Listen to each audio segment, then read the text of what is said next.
Buenas tardes. Estamos esperando que entren las personas en la sala de espera, ¿cierto?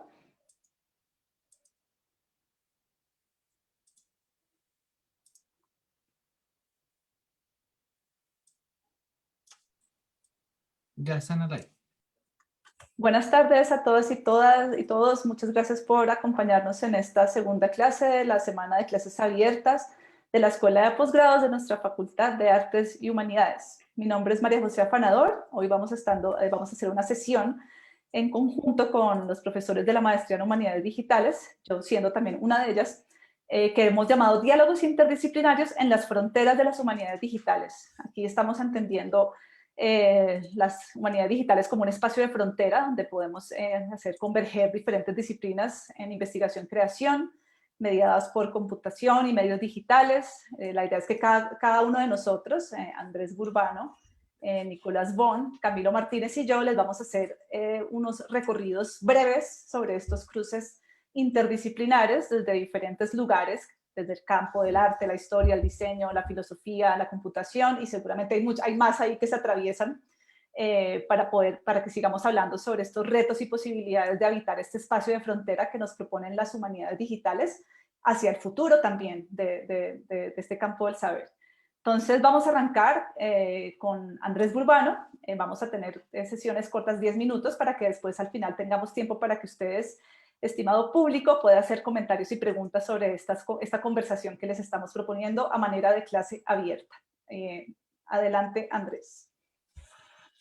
Gracias, María José. Buenas tardes a todos. Qué bueno que tengan todavía energía de escucharnos ya al final del semestre. Creo que todos sentimos un poco el peso del tiempo que ha pasado y la energía que ha implicado esta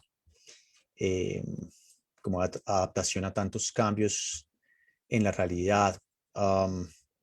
Yo voy a compartir pantalla y voy a empezar con algunas reflexiones. Lo primero, bueno, es el título de la sesión de hoy: Diálogos interdisciplinarios en las fronteras de las humanidades digitales. Y María José nos había propuesto 3 preguntas. ¿Qué podemos hacer ahora con el poder de la computación y los medios digitales que no podíamos hacer antes para responder e intervenir en las preguntas y problemas sobre los que trabajamos? Ante esa pregunta, yo lo que puedo decir es que hay en muchas prácticas que yo prácticamente ni me acuerdo cómo era antes. Digamos, yo estudié originalmente cine y televisión, por ejemplo, y aunque logré editar cortos en moviolas, que son como las máquinas con las que se hacía edición en el pasado, o sea, donde había como película de 6 milímetros, era como un camioncito, bueno, en el que se movía, ¿cierto? Carretes, tal, y como que uno tenía que cortar y pegar literalmente, pues, pedazos de celuloide. Desde que empecé a trabajar con medios digitales, pues no he vuelto a pasar por allá, digamos, y eso tiene unas implicaciones bien curiosas, digamos, porque creo que me habitué muy rápido al trabajo con medios digitales y a la vez ahora con la invasión casi que, ¿cierto?, catapultada por la pandemia, pues de que todas las prácticas han tenido que pasar por los medios digitales. Lo que hago es que estoy extrañando más que nunca ese tipo de espacios. Pero lo que sé, digamos, es que los medios digitales aportaron una versatilidad enorme, ¿cierto? Eso sí, lo sé muy bien en muchos campos del trabajo y de la creación, digamos, de editar una película, un audio, eh, producir un contenido para web, y esa versatilidad, el polimorfismo, digamos, de la data en el fondo, creo que facilita, digamos, la producción a través de medios digitales, tanto en creación como en investigación, y yo en realidad como que apoyo, todo mi trabajo está cruzado, digamos, por las prácticas con esos medios. Otra pregunta es: ¿de qué manera han cruzado las fronteras disciplinarias de su formación inicial? ¿Qué retos y potencialidades ha encontrado? Creo que, digamos, yo originalmente, lo que resulta es que yo nunca he tenido como una disciplina Y eso creo que ha sido una ventaja para mí. Digamos, yo estudié en la Universidad Nacional Cine y Televisión, pero estudiando cine además hice énfasis en documental. Entonces eso me hacía como un poquito un bicho raro porque el documental no tenía un componente de creación y de investigación a la vez, por ejemplo. Y finalmente, como mencionaba anteriormente, pues los medios digitales terminaron como impactando y cruzando todo lo que hago como en un campo y en el otro. Y la última pregunta, que es de qué manera habitar los espacios de frontera entre disciplinas y cómo eso puede transformar las humanidades, creo que es un poco hacia el campo que quiero ir ahora, digamos, presentarles brevemente algunos proyectos que van en esa dirección. Este año, desde el año pasado y este año, he tenido la posibilidad de participar en una exposición que se llama Critical Zones. Acá trabajo con una profesora de la Universidad de Nueva York que se llama Karen Hollenberg. Ella es vulcanóloga y arqueóloga, digamos. Vengo trabajando hace un tiempo con ella y gracias al trabajo que se ha hecho en el campo de, digamos, documentación digital de sitios arqueológicos, originalmente unas pinturas rupestres en la Patagonia, en el sur de Sudamérica. Terminamos desarrollando, digamos, un proyecto que se llama Topography Time Volcano, que hace parte de esta exposición que se llama Critical Zones en el ZKM, que todavía está abierta y que, digamos, fue publicado en este libro también que les recomiendo mucho, que se ocupa mucho de ese tipo de cambios y diálogos interdisciplinares, que se llama Critical Zones también. El curador de la exposición es un, digamos, sociólogo de la ciencia muy reconocido, Bruno Latour. Poca gente quizás sabe que él es también un curador de exposiciones y eso lo hace una exposición especial. Latour venía trabajando hace un tiempo en exposiciones que han sido muy influyentes, como esta que se llama Making Things Public. Y en este caso, Critical Zones terminó abriendo como diferentes, también facilitado por la pandemia, diferentes tipos de intervenciones, una exposición virtual, un lanzamiento, como una serie de programas de televisión, si se quiere, a través de YouTube, una exposición real, un lanzamiento, una publicación en libro, un ciclo de conferencias, y en este caso tuve la oportunidad de como trabajar en esos 6 frentes con la colega Karen. Esas son algunas fotografías de la exposición real. Digamos, esta es, por ejemplo, una obra de Forensic Architecture, que ahora tiene una colaboración con otro grupo de la Universidad de los Andes. Este es otro grupo también de la misma universidad que están trabajando sobre la visualización de los océanos. Y me ha parecido que el concepto de critical zone de zona crítica, es muy importante y creo que tiene mucha relevancia para la situación que estamos viviendo en este momento en Colombia. Esto originalmente se refiere a un concepto que viene de la ecología, en realidad, pero creo que tiene que ver con los momentos críticos de cambio y en Colombia creo que en este momento estamos viviendo eso. Este es el libro que fue editado, les recomiendo mucho, fue recomendado como por el New York Times como una de las mejores publicaciones en arte del año pasado. Y el proyecto que se llama Topografía, Tiempo y Volcán, está publicado también en una exposición online. Voy a mostrarles, vamos a ver si me da como la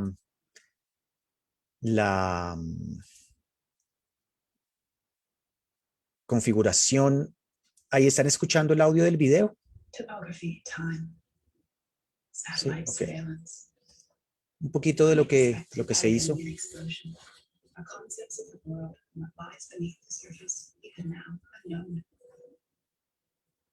All coalescing into the global, the round orb and blue marble of the environmental movement, and of that which we see better, the outer of space, suspended, suspension, tension.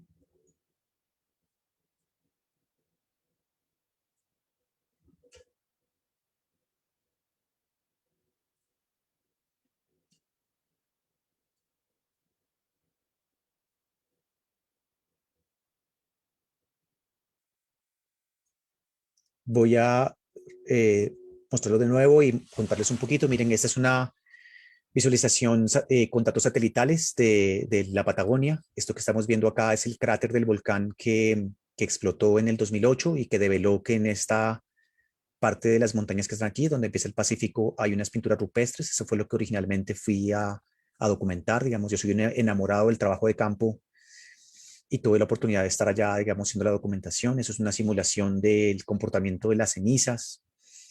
Y pues ese es un trabajo que nace, digamos, de una pregunta de las ciencias sociales, ¿cierto? De la arqueología y de varios conceptos que son muy cercanos a las humanidades, y buena parte del trabajo que yo hago tiene que ver con intervenciones creativas en estos espacios. Realmente, en ese sentido, digamos, creo que el trabajo que estoy desarrollando permanentemente, en realidad, más que definirlo como un trabajo interdisciplinario, es que me muevo literalmente en esos espacios, digamos, y en esas fronteras, pero que en mi caso es el espacio natural en el que trabajo. Y Minuto, cada Andrés. vez intento, perdón, un Un minuto, ok, minuto. Ujú. cada vez intento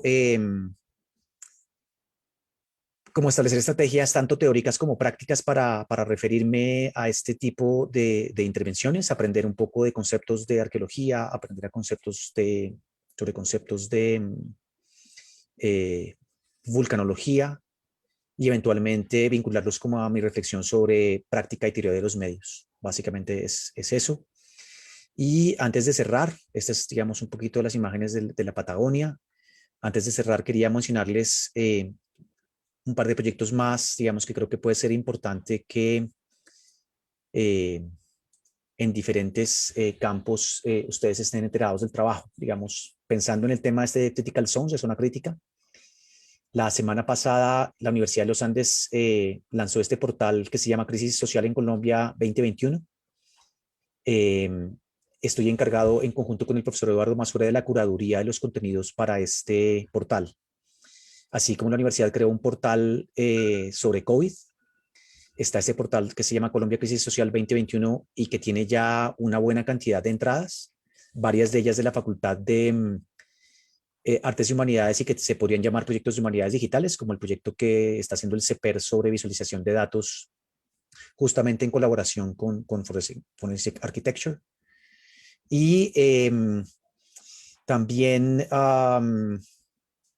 como parte, digamos, de lo que estaba haciendo la universidad con respecto a la crisis de COVID, he estado como muy involucrado en el tema de trabajo de visualización de datos y otro tipo de cosas en el portal de COVID. Digamos, esto es visualización de datos que está acá.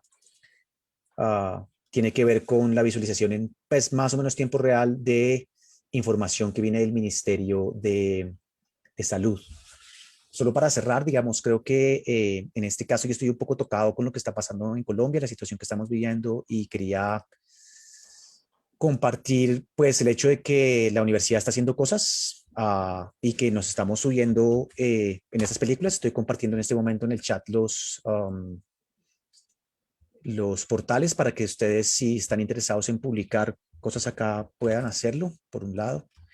Y por otro lado, decirles pues que nuestra producción consiste en pensar y en hacer cosas, y que ahora, igual que siempre, pues estamos comprometidos a hacer cosas interesantes en ese campo. Disculpen si tomé un poquito más de tiempo, María José. Creo que Tranquilo, eso un es por ahora. poquitico. Muchas Gracias. gracias, Andrés. Muchas gracias, Andrés, y por compartir esos proyectos que nos conectan también con lo que está pasando. Escuchamos entonces ahora a Nicolás. Hola, buenas tardes. Gracias María José, gracias Andrés, gracias Camilo, gracias Germán, y gracias a todos y todas por estar acá.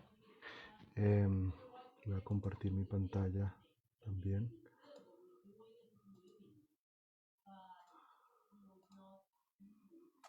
Yo voy a hablarles, pues respondiendo, intentando responder algunas de las preguntas planteadas por María José, de las que les habló ahorita Andrés, sobre mi experiencia en humanidades digitales, que básicamente se centra en el trabajo con ediciones digitales, ediciones críticas digitales.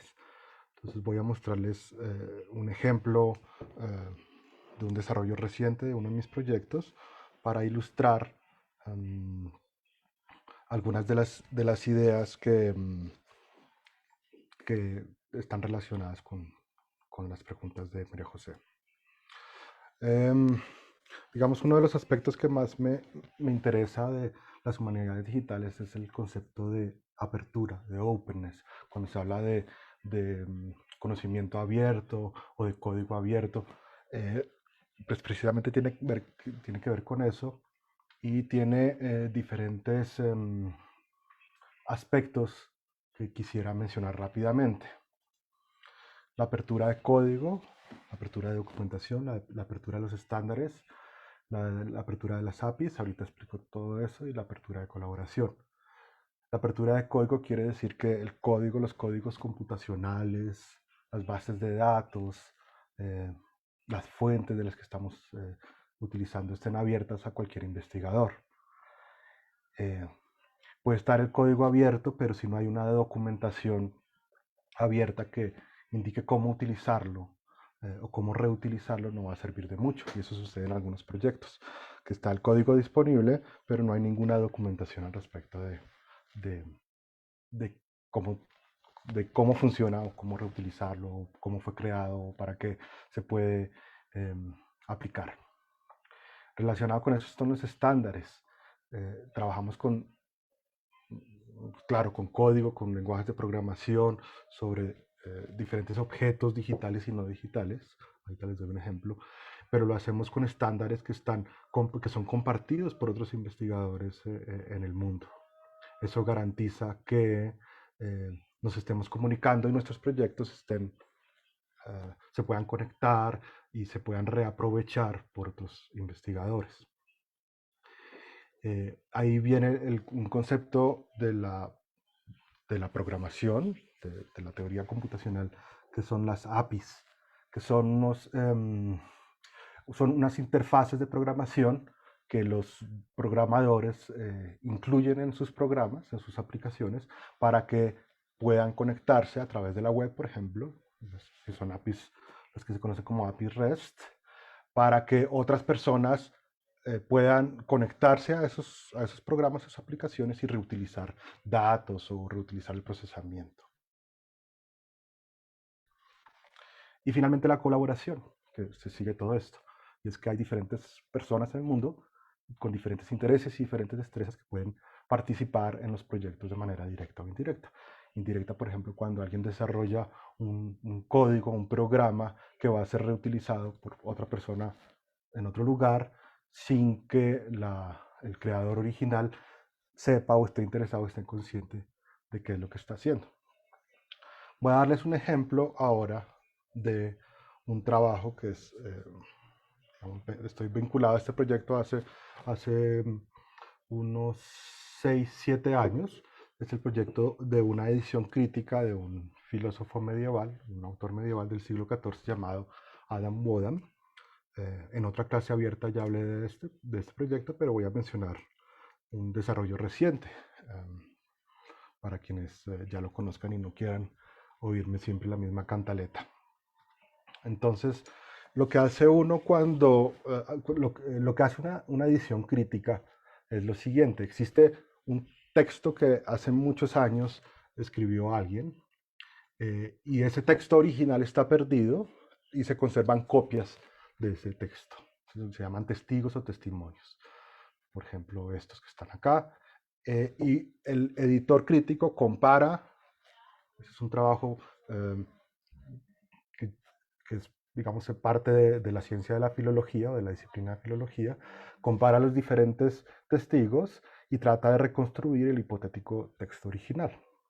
A decir verdad, esto es más complejo porque esos testigos o esos testimonios, acá tenemos los existentes, tienen relaciones de que unos fueron copiados de otros, algunos de esos que fueron copiados no existen ya, pero se puede reconstruir, se puede determinar que por los métodos de comparación se puede determinar que probablemente existieron antes y muy dispendiosamente, y un trabajo que involucra equipos grandes, equipos de personas grandes y mucho tiempo, se puede llegar a hipotetizar o postular un texto reconstruido.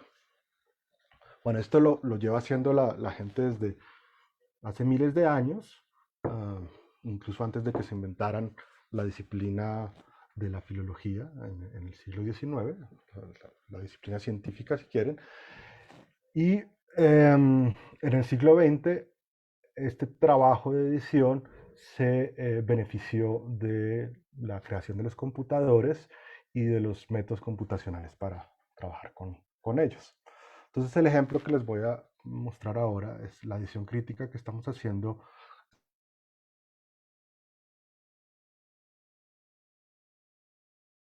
Nicolás, se apagó tu micrófono. Siempre que muevo esta ventanita se me apaga. Gracias. Es un proyecto, decía, dirigido por el profesor Jeff Witt de la Universidad de Loyola Maryland en Baltimore. Y es la edición crítica en línea de esta obra de este filósofo Adam Bodam. Les voy a mostrar rápidamente qué es lo que hay detrás. Tenemos 4 testimonios o 4 testigos diferentes. Están en diferentes bibliotecas europeas. 2 están en París, 1 está en la Biblioteca del Vaticano y 1 está en una biblioteca en Tarazona, en España. Y son copias, digamos, no tenemos el texto original de Bodam, son copias de ese arquetipo que escribió Bodam y que se perdió en algún momento. Hay algunas hipótesis al respecto de cuál pudo haber sido la influencia entre ellos, pero son ciertamente distintos.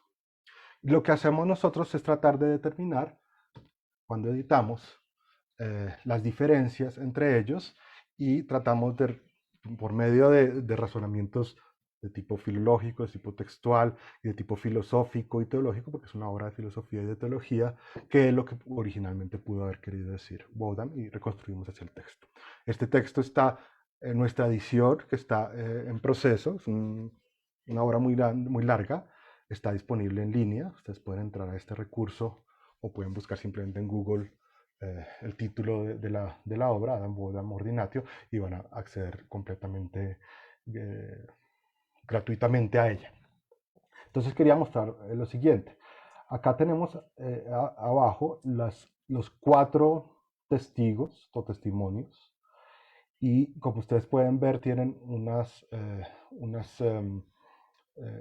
señas que utilizamos simplemente en nuestra aplicación web para indicar que con respecto a la reconstrucción que hemos hecho, digamos, en este testimonio, en lugar de tener primo que aparece en nuestra reconstrucción, tiene pro. Y así con las otras palabras. Este algoritmo de comparación lo desarrollamos hace unos años sobre la base de un código abierto de comparación de textos XML creado por Google y está disponible y se puede utilizar y es bastante útil. Hace unos meses conocimos de este proyecto que se llama Collatex. Dice ahí un software para comparar fuentes textuales. Es un proyecto abierto, no conocemos a las personas. La última actualización de este proyecto es del 2019, entonces probablemente esté abandonado, pero toda la documentación está disponible, el código está disponible en un repositorio de código llamado GitHub, y la aplicación web que ellos crearon está disponible, entonces podemos interactuar con ella mediante un API. Nuestra aplicación web se conecta a esta página por medio de esos estándares y esas interfaces colaborativas y hace ya termino. Hace unas comparaciones, hace unas solicitudes, el software hace unas comparaciones y arroja unos gráficos o unas tablas de comparación que nosotros reutilizamos. Entonces acá un ejemplo nos dice que estos 4 testigos tienen esto en común. Este tiene este es el único que tiene esta palabra, los otros no la tienen, y nos ayuda a determinar las diferencias. Entonces nosotros, ¿qué hemos hecho? Nosotros hemos incorporado esa herramienta que desarrollaron estas personas colaborativamente y que quizás esté abandonada, no sabemos porque no ha habido nada nuevo, y hemos creado, la hemos involucrado en nuestro flujo de trabajo para nuestra el proceso de la edición crítica. Y con esto termino. Esto es lo que nos ofrece la herramienta y nosotros hemos creado, esto es lo que me parece más interesante y lo que más novedoso, para cada una de las variantes que pueda haber en un texto, hemos creado una lista que está abierta y todo el mundo puede acceder a ella en nuestra página web, en nuestra aplicación web, de las razones por las cuales hemos determinado incluir o rechazar una variante. Eso es una cosa que las ediciones críticas tradicionales no tienen. Simplemente los editores toman unas decisiones, pero los lectores de las ediciones no saben por qué razón se están tomando. Estos son los principios que nosotros seguimos, son principios que hemos creado ad hoc para nuestra edición crítica, al respecto de cuál es el testigo principal y al cual nos estamos adhiriendo. Y de esta manera podemos documentar públicamente las razones para cada una de nuestras decisiones tomadas en la construcción de nuestra edición. Entonces me parece que es un ejemplo bonito, un ejemplo reciente, es decir, de hace unos meses que hemos incorporado a nuestro flujo de trabajo, que puede ilustrar el uso de desarrollo computacional hecho por otras personas en nuestro proyecto, y nuestro proyecto también es completamente reutilizable por otros investigadores que estén interesados en el tema. Bueno, termino. Muchas gracias.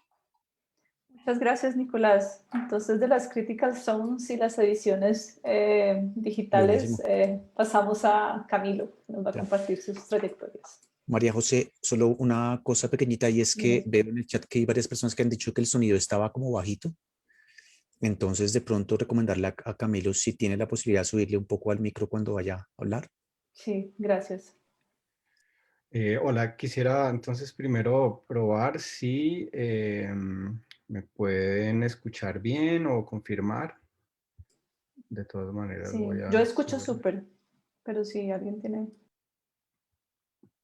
A ver, hola de nuevo. Bueno, creo que ahí entonces. Que sí, que mejor, que mucho mejor, dice. Perfecto. Bien. Bueno, yo voy a hablar un poquito de tres ideas que yo creo que pueden conectar como mi trayectoria con, digamos, como mi lugar presente aquí como en la maestría de Humanidades Digitales y en general, digamos, en la Facultad de Artes. Yo me formé como artista en la Universidad Nacional también y digamos que hice una maestría en artes electrónicas y digamos que vengo o practiqué durante mucho tiempo las artes electrónicas específicamente. Y digamos que a través de este acercamiento, de este cruce entre el arte, la ciencia y la tecnología y digamos también pensando un poquito y creando alrededor de problemas que tienen que ver bien con los cruces entre la tecnología y la sociedad, ¿cierto?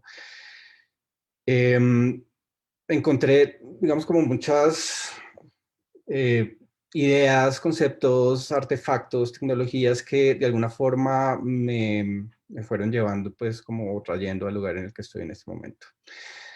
Yo en este momento en la Facultad de Artes y Humanidades cumplo, digamos, como dos roles que en realidad, digamos, que están muy conectados. Por un lado, soy desarrollador de proyectos digitales para el BADAC, que es el Banco de Archivos Digitales de Artes en Colombia.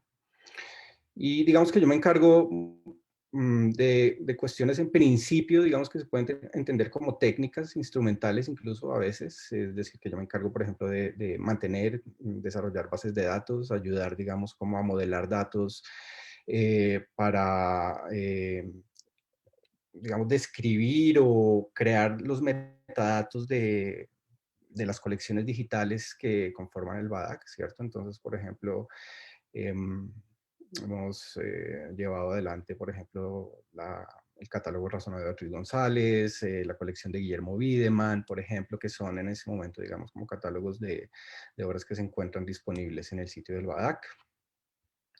Voy a compartir el vínculo aquí.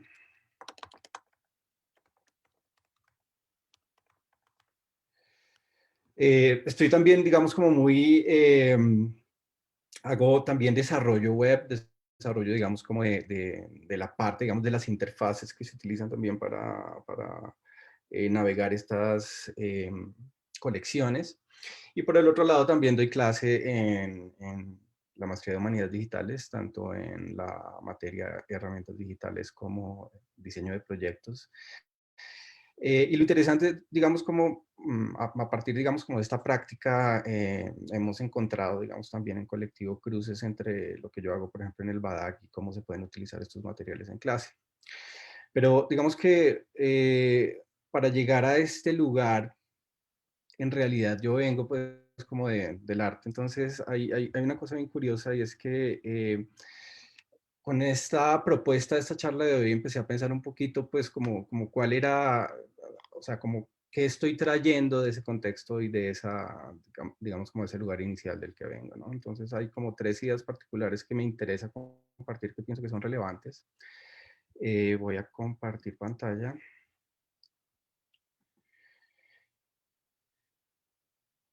Entonces, digamos, estas 3 ideas en torno al arte y esta noción de interdisciplinariedad, particularmente en el contexto de las humanidades digitales, me lleva a pensar, digamos, como a partir de mi experiencia en el laboratorio o el Hack Lab como un lugar de intercambio de conocimiento. Yo prácticamente todo lo que he hecho, tanto digamos, como en el contexto exclusivamente artístico, como en otros campos, digamos, como de creación o pensamiento, ha sido en colectivo. Yo he tenido, digamos, como muy poca obra individual y digamos que lo que he aprendido y lo que he desarrollado, lo he desarrollado con otros. Una de estas primeras experiencias, que fue hace ya pues, bastante tiempo, por ahí el 2008, tiene que ver con mi relación con el contexto, con la comunidad de software libre, básicamente, con la comunidad de software libre principalmente en Bogotá, en Medellín, y es, digamos, una comunidad con la cual encontré como resonancia con ideas y, digamos, inquietudes que ya traía desde que comencé a trabajar con computadores en el contexto exclusivamente del arte, ¿cierto? Básicamente, digamos que empecé a utilizar computadores para hacer, digamos, positivos para utilizar en impresión, en gráfica, básicamente en serigrafía. Y a partir de eso, digamos, como que me empecé a preguntar, digamos, sobre el lugar del computador como una herramienta para la creación. En principio, digamos, el computador era un instrumento más, si se quiere, ¿cierto? Y luego empecé a experimentar, digamos, cómo ese instrumento iba cambiando mi forma de entender la creación artística, mi forma de entender también la creación de imagen, ¿cierto? Los procesos de la imagen, ¿cierto? Entonces, por ejemplo, como desde aplicar un filtro, no sé, en Photoshop, por ejemplo, eh, empecé a preguntarme, digamos, como los elementos constitutivos de la imagen, como por ejemplo el píxel, y entender la imagen como información, y a partir de eso entender cómo el computador, entre comillas, entiende la imagen o codifica la imagen, y a partir de eso, digamos, como que una de las primeras, digamos, experiencias creativas con el computador es empezar a abrir el computador, como empezar a abrir la caja negra y empezar a entender cómo funciona. Eso que estamos viendo acá es un experimento, ¿cierto? No sé si llamarlo proyecto, en el sentido, digamos, como eh, tradicional de la palabra, o entender, digamos, el proyecto como una cosa, digamos, finalizada. Esto no es, digamos, para nada como un objeto que fue finalizado, sino, digamos, como un objeto producto de la experimentación, más bien de poca planeación, pero digamos que en la construcción colectiva de este objeto, de este sistema, es que aprendimos muchas cosas, digamos, de computación, ¿cierto? Con otros colegas, con otro colega artista llamado Gabriel Sea, y con otros colegas de la comunidad de software libre nos dimos a la tarea de construir un clúster. Esto es algo, digamos, similar a algo así como un,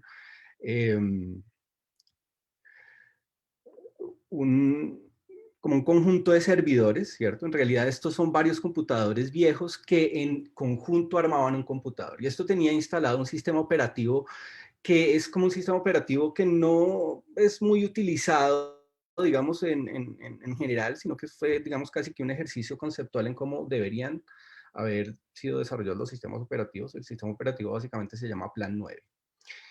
Y esto que vemos acá es básicamente el experimento de tomar hardware viejo empezar a, digamos, a rehabilitarlo, a construir este aparato que en últimas, todo esto de aquí, este gabinete lleno de diferentes computadores armado en un computador, digamos como una única infraestructura a la cual se podían conectar diferentes usuarios, ¿cierto? Entonces esto es básicamente un computador multiusuario. Entonces había un ejercicio, digamos, como de construir un computador desde cero a partir de computadores viejos y a partir de instalarle este sistema operativo llamado Plan 9 podíamos empezar a entender cómo podía funcionar, digamos, eh, digamos, un entorno de trabajo multiusuario, pero también poder entender una arquitectura diferente de computación, ¿cierto? Este computador tiene como este sistema operativo tiene una serie de conceptos bien interesantes.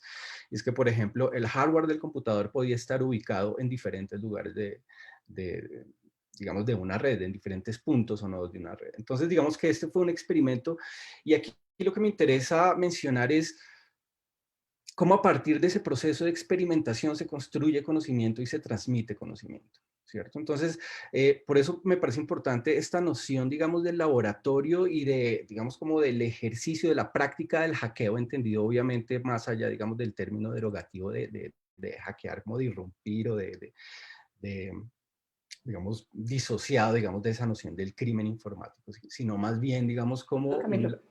un laboratorio puede ser importante como un lugar de experimentación y como un lugar de creación, perdón, de desarrollo de conocimiento, ¿cierto? En donde tal vez lo importante no es lo que resulta, sino sino ese proceso de intercambio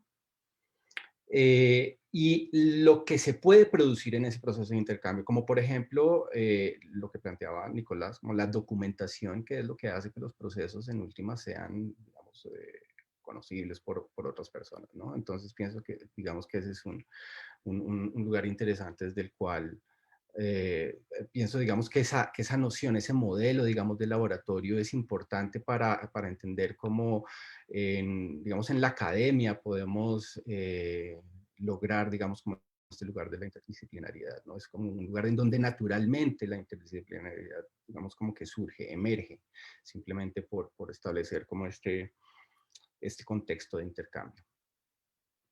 Otra de digamos, de los aspectos que aquí yo quiero pues ya cerrar es, digamos que una de del- de lo que siento que ha sido bastante útil, digamos, como de mi formación como artista es entender eh, el arte, digamos, como la producción de significantes, ¿cierto? Y digamos que en esos significantes podemos entender procesos, objetos, sistemas, digamos, no solamente el objeto artístico tradicional como una imagen, como una pintura, como una escultura, sino también entender el software como un objeto significante. Y esa es una de las cosas que, digamos, una de las ideas que son más importantes y que, bueno, digamos que sobre esto yo creo que podemos discutir más adelante.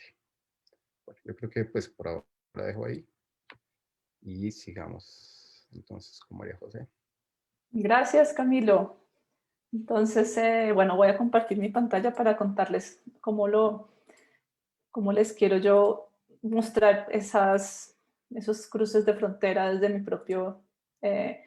de mi formación. Yo vengo de una formación, digamos, muy específica, quizás a diferencia de Andrés y de Camilo, que han estado en unos espacios fluidos desde el comienzo. Yo vengo de la formación de historiadora. Y para mí ha sido más bien un proceso de incomodarme, salirme de la frontera disciplinar de la historia para empezar a explorar, a experimentar y a colaborar en proyectos que me han permitido ver y entender pues, de lo que nos ocupamos los historiadores, que es del estudio del pasado. Listo, entonces, en esta trayectoria yo quería resaltar pues unos tránsitos a mí me gusta preguntar esto de como, sí, ¿qué podemos hacer ahora que no podíamos hacer antes, ¿no? Y qué he empezado a hacer yo en mi propia trayectoria como historiadora, con una formación muy disciplinar, muy específica. Los historiadores estudian el pasado, van al archivo, en mi época análogo, sobre todo, físicamente, a los legajos, a los documentos, a los periódicos, a estas evidencias. La formación que yo he tenido desde la historia ha sido una formación muy individual, muy de mi proyecto. Mi proyecto lo saco adelante, ese fue el doctorado, por ejemplo. de leer cercanamente los documentos, hacer la hermenéutica, la interpretación del pasado, hacer argumentos históricos para comprenderlo, construir narrativas en forma de textos escritos, llámese artículo, llámese libro, ¿no? Entonces, de este lugar formativo muy disciplinar, para mí el proceso ha sido de ir cruzando esa frontera y encontrando un espacio cómodo ahí, ¿no? Para operar y para comprender. A mí lo que me pasó en el doctorado fue que quise salir de la burbuja individual a colaborar, ¿no? Lo que para mí empezó a tener sentido era más bien abrirme de esa indagación de un único tema propio, personal de investigación, a empezar a buscar colaboraciones diversas, y el mundo de las humanidades digitales y el trabajo con medios digitales, computación, algunas conversaciones que he estado estableciendo con diferentes colegas me han permitido como abrir esos espacios y abrirme también a algo con lo que no me sentía muy cómoda, que era lo que Camilo está mencionando, ¿no? Experimentar, iterar el proceso, ¿no? Ir haciendo unas búsquedas, no estar tan obsesionado con el argumento final o el producto final, sino con esos procesos que también son cognitivos, de aprendizaje y de comprensiones distintas. Entonces, en ese trasegar, digamos, de romper fronteras de mi propia disciplina histórica, yo me vinculé en el 2015 y estuve vinculada durante varios años con un proyecto de la Fundación Histórica Neogranadina, fundada por dos historiadores. Yo me vinculé para apoyar en uno de los proyectos que tenía la fundación, que tenía que ver con el problema de la digitalización. Yo, como historiadora, nunca jamás me había detenido a pensar qué significaba que el trabajo y los procesos de investigación en los que yo me estaba viendo embarcado estaban bajo una transformación brutal, ¿no? Que traía los procesos de digitalización que ya llevan décadas y décadas, pero sobre todo el Internet y la World Wide Web, y unas formas posibles de acceder al registro cultural de la humanidad, de la historia, del pasado, en formatos digitales, como nunca antes. Esta fundación se empezó a ocupar de este problema para archivos históricos acá en Colombia. El Archivo Histórico Regional de Boyacá, que aloja documentos históricos de la colonia desde el siglo XVI al 18, el Archivo Central del Cauca y la Biblioteca del Colegio de Misiones, con un problema que se acerca también un poco a la ética de los hackers del laboratorio que nos menciona Camilo, que era la construcción propia de los dispositivos para la digitalización, es decir, de los escáneres. En tanto, la situación de muchos de esos archivos es precaria en términos de acceso a estas tecnologías. Los escáneres comerciales son costosísimos. Estos escáneres que estaban basados en unos diseños de software abierto, también un poco para retomar pues esa ética que creo que cruza parte de los procesos de algunos quienes hemos estado trasegando en estos temas, unos diseños de una comunidad que se llamaba Do It Yourself Book Scanners, que se empezaron a modificar para adaptarlos a las necesidades de la digitalización de documentos coloniales. Me vi yo como historiadora ayudando a construir un artefacto, un aparato, un escáner, lijando las partes del mueble, aprendiendo que era un Raspberry Pi, un procesador de bajo costo al cual le conectábamos unas cámaras Canon, que también se les instalaba otra cosa que hackeaba el sistema para que la cámara abriera sus posibilidades, y aprendiendo también como de la pregunta por el hardware y por estas infraestructuras que permitirían hacer eso es lo que llaman algunos autores la transformación de átomos a bits, ¿no? De este récord cultural. Entonces, esta fue una primera aproximación en la que yo aprendí mucho, ¿no? Del flujo de un proyecto de digitalización, de lo que significa digitalizar, es construir representaciones sobre un objeto, pero también significa construir una serie de datos que lo describen, que son los datos con los que se hacen muchos proyectos de humanidades digitales, ¿no? Y desde este problema también surgieron otros problemas que tenían que ver con la gestión del archivo, el acceso a la información, que es un tema gigante para cualquier persona que está estudiando la cultura y está buscando acceso a esas evidencias, a esos testimonios. Y esto pues tuvo que ver con un proyecto donde también me moví hacia la historia pública digital, de convocar a una comunidad de personas de archivística, paleografía, a catalogar un archivo que no tenía catálogo, que no era buscable, que no era accesible. En esta reflexión sobre este proyecto sale otra colaboración desde los estudios de medios y la historia pública digital, de un texto que va a salir, parece que el otro año, sobre lo que significa, digamos, esta construcción de infraestructuras y que nos puede ayudar a pensar sobre este punto. Voy a seguir porque no me puedo detener. La otra frontera que abrí también cuando empezando a buscar colaboraciones fue colaborar en una publicación de una revista que se llama The Programming Historian, donde se publican tutoriales, que también rompe quizás con lo que estamos acostumbrados a ver que se publique en las humanidades, que es una publicación sobre metodologías, sobre todo, metodologías, herramientas y flujos de trabajo, en el que colabora una comunidad no solamente de historiadores, sino personas de diferentes disciplinas de las ciencias de la información, historia del arte, etcétera, etcétera, que me ha permitido también salirme, digamos, de lo individual a colaborar en red, que también lo permite claramente los medios digitales y la computación.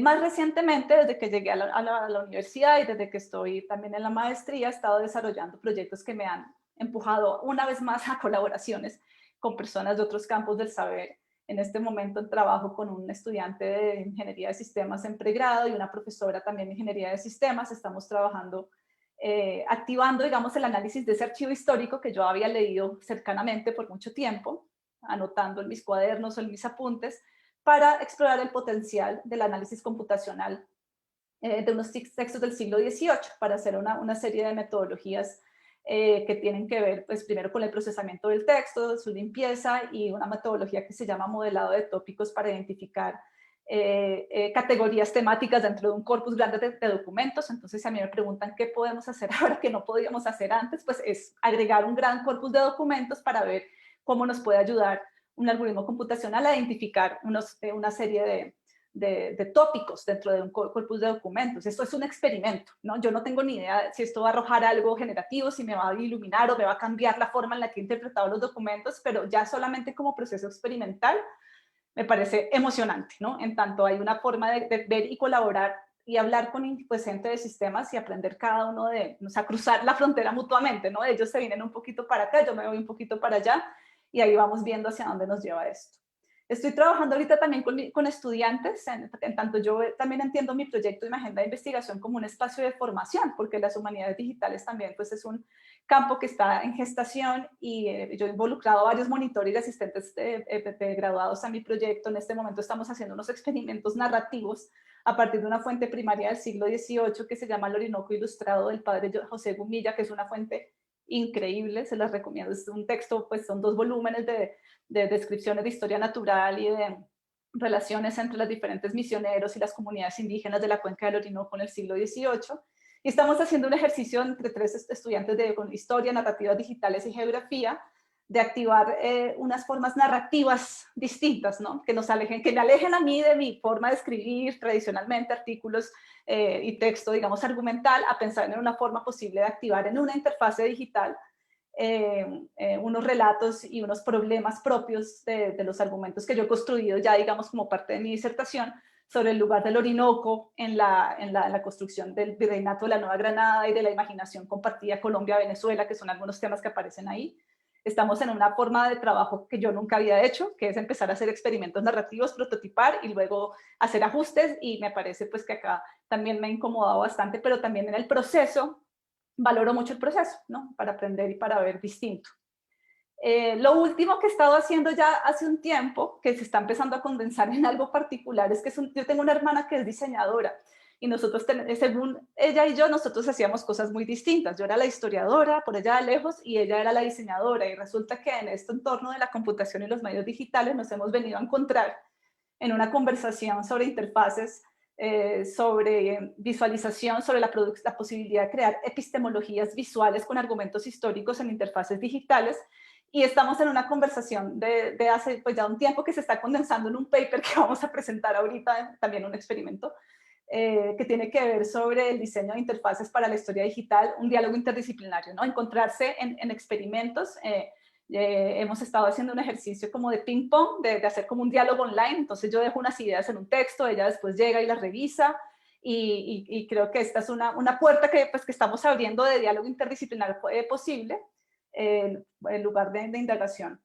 Me quedan 5 segundos, entonces, para simplemente quería traer esta rueda, que creo que queda bien como la rueda de las humanidades digitales, como quizás una buena rueda de cierre para las 4 presentaciones, que esta la creó un profesor, Patrick Sal, la tradujo Jimena del Río, y yo la expandí con unas bolitas moraditas con más cositas, ¿no? Porque yo creo que acá es un poquito pensar a las humanidades digitales como este paraguas en el cual podemos encontrar unos cruces posibles de una forma, digamos, de lugares de enunciación que no son estáticos, que son fluidos, que nos permiten, digamos, pensarnos en los problemas que estudiamos sobre la cultura, sobre la ecología, sobre el arte, sobre la filología en lugares que están en constante apertura y en diálogo, y que los problemas de la cultura digital y los medios digitales y la computación necesitan de estas aproximaciones interdisciplinarias, ¿no? Que quizás un poco queremos convencerlos a ustedes hoy de eso con todo lo que hemos estado presentándoles, y ya dejo ahí para escuchar pues, a los comentarios, preguntas que tengan nuestra audiencia. Gracias.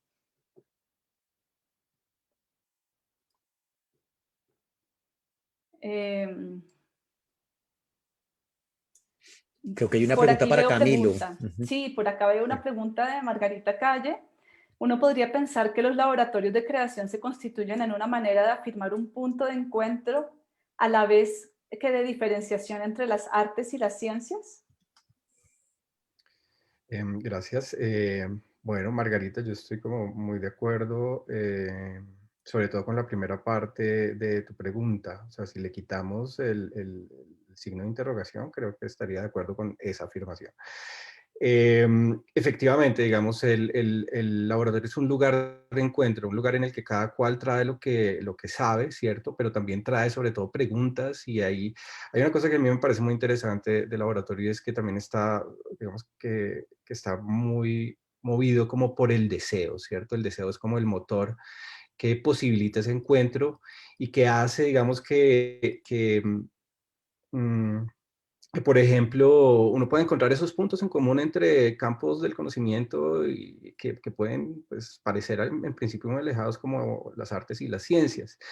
Y pienso, digamos, que en ese lugar de encuentro uno también aprende a entender, digamos, la diferencia, no tanto como, o sea, como que uno aprende también a ver desde otro punto de vista la realidad o cualquier problema que uno esté tratando, digamos, de entender, o cualquier cosa que uno esté tratando de aprender. Entonces, digamos que desde mi punto de vista, desde mi experiencia, digamos que estaría de acuerdo.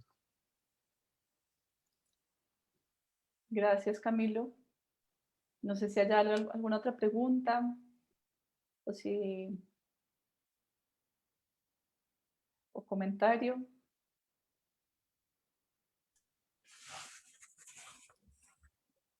De pronto hagamos yo les haría una pregunta a todos para que la respondamos así, como, bueno, Andrés. No, yo quisiera preguntarle a Nicolás un poco sobre el proceso de investigación de la edición crítica que nos estaba mostrando. El equipo de trabajo, ¿qué tan grande y qué tan distribuido es? Porque Em, pareciera como una cosa, un esfuerzo colectivo, pero no, digamos, no tengo como un punto de referencia. ok, Andrés, pues digamos que estamos trabajando en tiempo completo en el proyecto, o pues en la medida de nuestras posibilidades. Somos el profesor Jeff Witt y yo. Eh, ha habido otra gente que ha colaborado, por ejemplo, haciendo transcripción de un pedazo de la obra, transcripción que nosotros después editamos. Hemos tenido otros colaboradores que hicieron parte del proyecto, pero después tuvieron que irse.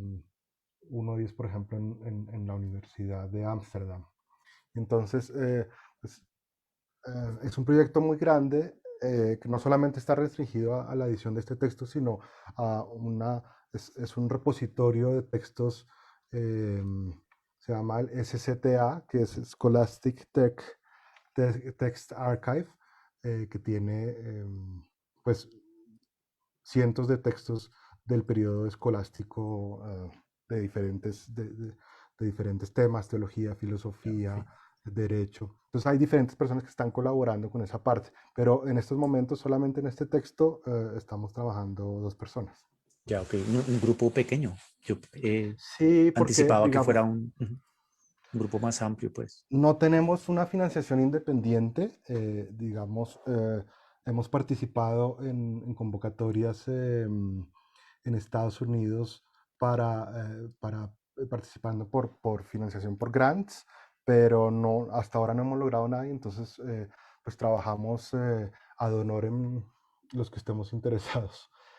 Nos haría falta muchísima más gente digamos, hay ciertas cosas computacionales que, como nosotros no somos ingenieros de sistemas, simplemente se nos escapan. Entonces sí Entonces, necesitaríamos. Vale la pena y resaltar, en mi caso también, las formas en las que yo me involucré con proyectos digitales fueron en las márgenes, no necesariamente proyectos financiados grandes, sino voluntarios, gente que se junta a construir en conjunto, en este caso pues unas infraestructuras, unos recursos básicos para lo que se puedan hacer otras cosas encima de eso, ¿no? Para facilitar el trabajo de los investigadores. Y acá la idea y el concepto de las infraestructuras digitales pues es bien importante, como esos ecosistemas donde se puede acceder a materiales, sistemas, procesos para investigar, enseñar, difundir la cultura en términos generales.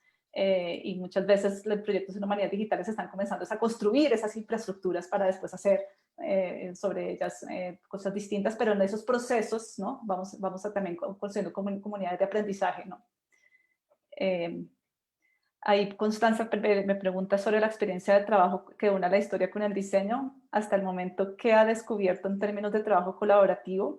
¿A qué nuevas preguntas creativas e investigativas ha llegado? Hay un horizonte y una frontera que a mí me parece súper emocionante de trabajar desde la perspectiva del diseño, sobre todo pensar en lo que significa la construcción gráfica, de argumentos o epistemologías visuales. Hay una autora que se llama Johanna Drucker que está trabajando mucho de la idea de la visualización como interpretación y que también está poniéndome me ha puesto a pensar precisamente en esas visualizaciones de datos que damos como por sentadas, que las normalizamos. En mi caso, una cosa que yo utilizaba en muchas presentaciones es un mapa de Colombia, bueno, del nuevo Reino de Granada, que conecta en una línea recta a Cartagena con Santa Fe de Bogotá. Y en un momento dado, leyendo a esta gente del diseño, empecé a decir, bueno, no, pero es que el argumento visual que yo estoy construyendo ahí es de una línea recta y yo quiero hacer un argumento sobre las dificultades de comunicación de un territorio tan quebrado que hacía que fuera más fácil ir de Cartagena a Cádiz que de Cartagena a Bogotá.